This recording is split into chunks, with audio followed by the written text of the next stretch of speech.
Les gars, vous le savez, il y a actuellement énormément de peur sur les marchés. Et devinez quoi? Mt. Gox est sur le point de distribuer plus de 140 000 jetons Bitcoin, ce qui représente en fait plusieurs milliards de dollars.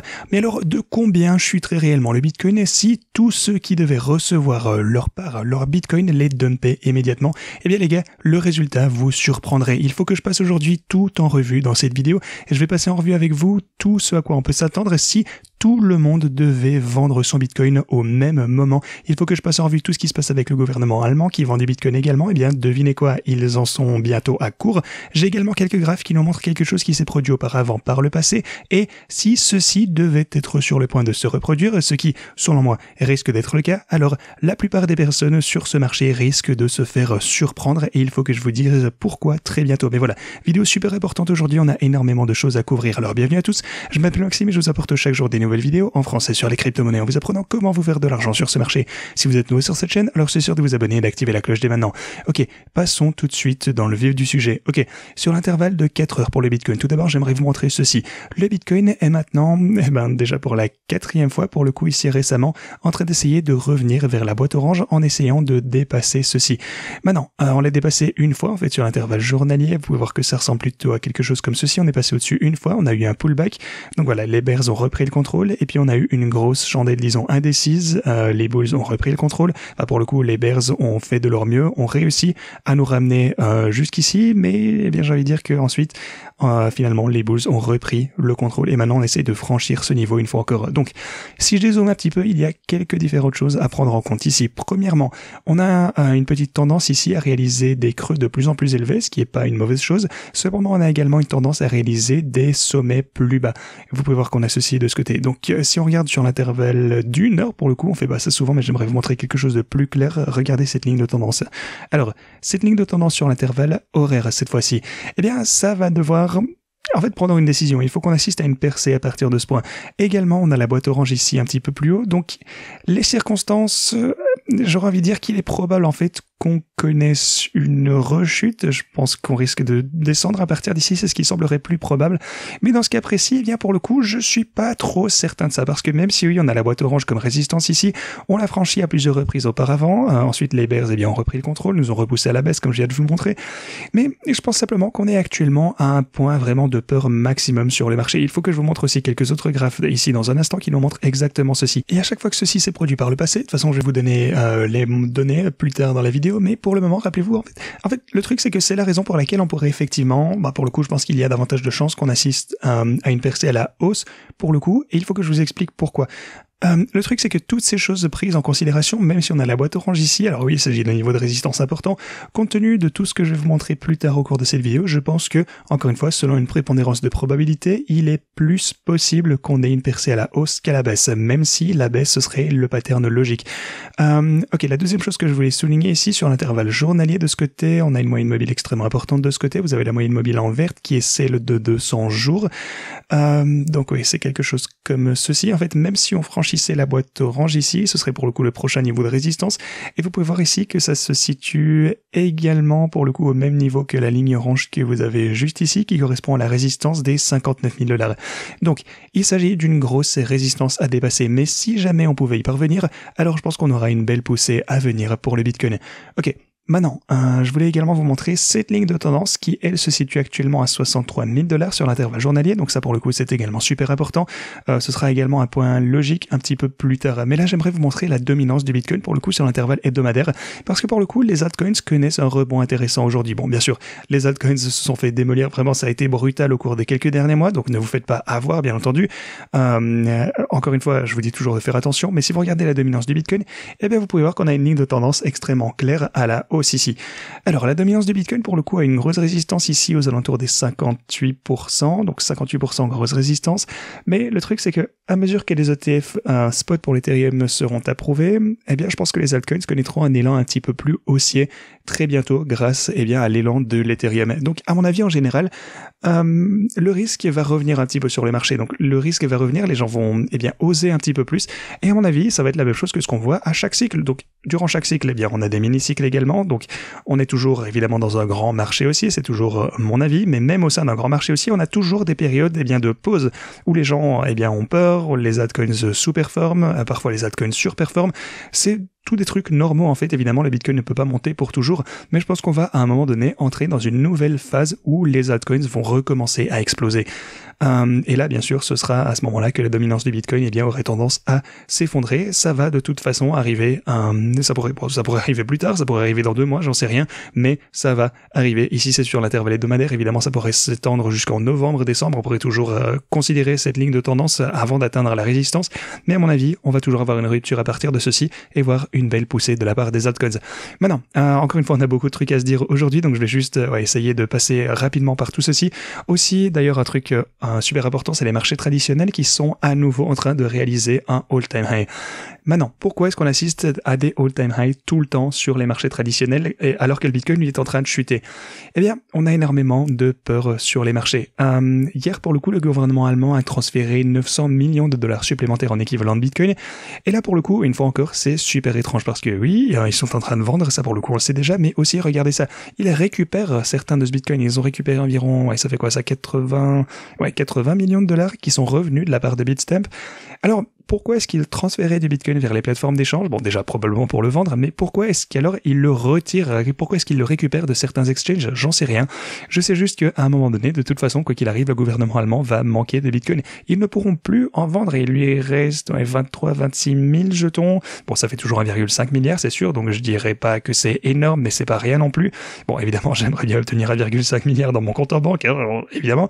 Mais voilà, je dis simplement que pour le market cap du Bitcoin, c'est une pression de vente qui n'est pas ingérable. Aussi, c'est la raison pour laquelle on constate actuellement une telle peur sur le marché. Non seulement on a le gouvernement allemand, mais on a aussi Mt. Gox. C'est la saga Mt. Gox. C'est là vraiment la saga qui ne s'arrêtera jamais. Et vous pouvez constater d'ailleurs que le gouvernement américain a transféré 910 millions de dollars hier, ce qui a fait varier le prix de 3,5%. Et c'est là que je voulais en venir. Donc, tout le Bitcoin qui va être distribué par Mt. Gox, pour le coup, dans quelle mesure est-il susceptible de faire chuter le prix du Bitcoin? Alors, je voudrais passer en revue tout ceci. Dans un moment, je vais vous donner les chiffres exacts. Mais tout d'abord, je voulais juste vous dire que je pense que maintenant, c'est vraiment une des meilleures opportunités pour accumuler des positions pour l'avenir proche au minimum. D'un point de vue risque-récompense, évidemment, je vais publier une vidéo dédiée en passant en revue toutes mes transactions, mes bots de trading, tout ce qui se passe un petit peu avec tout ceci. Donnez-moi encore quelques jours. Il faut vraiment que je peaufine tout ça pour vous donner une bonne vidéo. Mais pour l'instant, juste, j'ajoute plus de marge pour ne pas me faire liquider. Et donc, si vous souhaitez trader par vous-même grâce aux meilleurs bonus que vous avez en description, vous aurez jusqu'à 60 000 dollars sur OKX et 40 000 sur BitGet. Donc, n'hésitez pas à utiliser tout ceci. Et d'ailleurs, j'ai également un nouveau DEX. Pour tous ceux qui ne veulent pas utiliser le KYC, eh bien, Evos, c'est le meilleur exchange décentralisé qui existe. On a vraiment une offre unique en ce moment et il faut que je vous fasse une vidéo, un tuto dédié à tout ceci. Mais grosso modo, vous pouvez avoir 300 dollars pour trader sans KYC. Rien n'est requis.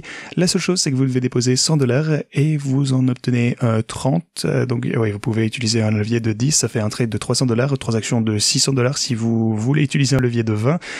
Mais voilà, pas de KYC, c'est limité dans le temps. Donc voilà, c'est vraiment pour les premiers utilisateurs sur Aevo. Donc n'hésitez pas à vous inscrire dès maintenant. Donc vous êtes prêts lorsque je créerai une vidéo tuto sur comment utiliser. Je passerai également en vue tous mes trades prochainement. Maintenant, revenons un petit peu aux chiffres et aux données. Donc, on a Mt. Gox. Pour le coup, ils ont 41 000 bitcoins à distribuer, dont 95% de ceci à distribuer d'ici les 90 prochains jours. Alors, ça va revenir à ceux qui continuent de recevoir une distribution anticipée en échange d'une décote de 10% pour le coup. Donc, hors de ces 95%, 20 000 sont investis dans des fonds de crédit, 10 000 vont à une bourse néo-landaise qui est en procédure de faillite visiblement. Donc, le marché ne subira pas ça. On a 65 000 qui vont aux créanciers individuels. Donc, ok, on va faire quelques hypothèses pour le coup. Supposons que 30% de 80 000 bitcoins soient vendus. Ça fait donc 25 500 Bitcoin, quelque chose comme ça. Supposez que les créanciers de Mt. Gox vendent 30% en une seule fois plutôt que de les répartir dans le temps. Supposez que la relation entre la quantité et le prix est linéaire, même, bon, pour le coup, c'est moins facile, mais voilà. Supposez également que l'Allemagne vend la totalité de son stack, tout ce qui leur reste, ça nous ferait une chute de 10%. Ça déclencherait un dump instantané de 10% seulement. Le marché peut totalement absorber ceci. Si tout était vendu en même temps, on aurait un dump de 10% et ça donnerait, on descendrait, en fait, exactement la boîte orange que vous avez ici, 50 000 ou plutôt 51 500 $, sans compter les liquidations potentielles de longue. Attention. Alors, si jamais ça arrivait, et attention, je dis pas nécessairement que ça arriverait, eh bien, on atteindra vraiment un point charnière dans lequel les gens se regardent, en fait, juste, ils se disent, ok, le gouvernement allemand vend, Mt. Gox vont distribuer tout ceci, on va voir un petit peu ce qui se passe avec tout ceci. Le truc, c'est que tout le monde attend d'acheter le dip. En fait, tout le monde attend un petit peu que la baisse s'arrête, que la peur s'arrête. Donc si on rechute, attention, je ne dis pas nécessairement qu'on va rechuter de 10% d'un coup, mais ouais, ça fait déjà un bon moment qu'on descend, et encore une fois, on ne peut pas chuter pour toujours non plus. Je pense que la plupart du marché a déjà intégré le prix de la vente de ces entités. Et soit dit en passant, le gouvernement allemand, ils ont déjà vendu, en fait, on dirait qu'ils font appel à un teneur de marché, ce qui est fou en fait qu'il ne l'ait pas fait auparavant, mais voilà, visiblement ça aura pas un impact aussi important sur la fluctuation au court terme du Bitcoin. Au moins, ils ont un petit peu changé de stratégie. Mais en fait, ce que je veux vous dire ici, c'est que même si on constate une chute de 10%, il y a énormément de personnes, il y a juste tellement d'institutions en ce moment qui attendent, qui sont prêts avec leurs bags de stablecoins, qui ont le doigt sur le bouton d'achat, d'autant plus que les marchés traditionnels continuent d'atteindre des nouveaux sommets de jour en jour. Le Bitcoin va surperformer par rapport au marché traditionnel. C'est ce que je pense qui va arriver, j'en suis convaincu, ce n'est qu'une question de temps. Le Bitcoin va rattraper, je sais pas, 150%, ou même plus que ça, c'est vraiment ma conviction. C'est pourquoi, en fait, je ne m'inquiète pas lorsque je regarde mes transactions qui sont en perte ou quoi, même les bots de trading qui sont sous l'eau, ce n'est juste qu'une question de temps, à mon avis, bien sûr, c'est jamais un conseil financier, vous le savez, mais je suis vraiment convaincu. D'ailleurs, on a encore plein de trucs à se dire aujourd'hui. Les ETF institutionnels, eh bien, achètent le dip. Hier, on a eu 300 millions de dollars d'entrée pour les ETF spot pour le Bitcoin. Alors, maintenant, on a aussi quelques données qui sont super importantes de ce côté. Ok. Alors, ce qu'on a ici en bleu clair, ce sont les traders actifs au cours de l'année écoulée et ils sont en hausse de 1,8% en moyenne. Donc tous les traders on-chain avec lesquels, donc en fait qui ont tradé durant l'année dernière, ils sont seulement en hausse, bon on va dire 2%. Les traders qui sont actifs au cours des 30 derniers jours sont en baisse, eux, d'environ 8%. Ok ? Alors, pourquoi est-ce que tout ceci est important ? Parce que vous voulez vraiment que le marché soit mis à rude épreuve afin d'obtenir des entrées intéressantes. Lorsque le marché se fait démolir le plus possible, eh bien, ensuite, la plupart des gens ont déjà vendu. Et lorsque la plupart des gens ont déjà vendu, c'est à ce moment-là que vous pouvez obtenir des opportunités d'achat les plus intéressantes. Alors, comme toujours, quand il y a plus de vendeurs, eh bien, le prix ne peut plus que augmenter. Et voilà le truc. Vous pouvez voir que les niveaux auxquels on se trouve actuellement, chaque fois qu'on a eu le même genre de niveau extrêmement bas, lorsque les gens se font absolument démolir ici, eh bien, on a eu d'énormes poussées qui s'en sont suivies. Vous pouvez voir que les gens se sont fait démolir ici en janvier 2024, même les traders, en fait, d'année en année, et les traders mensuels également. Donc, oui, le bleu, c'est le mensuel ici, et là, vous avez l'année. Eh bien, vous pouvez voir qu'on était à des niveaux extrêmement bas. Et puis, à partir de ce moment-là, on a eu de grosses poussées, et là, pour le coup, c'est la façon dont ça se déroule. Oui, ça ressemble à l'intervalle hebdo sur chaque chandelle ici.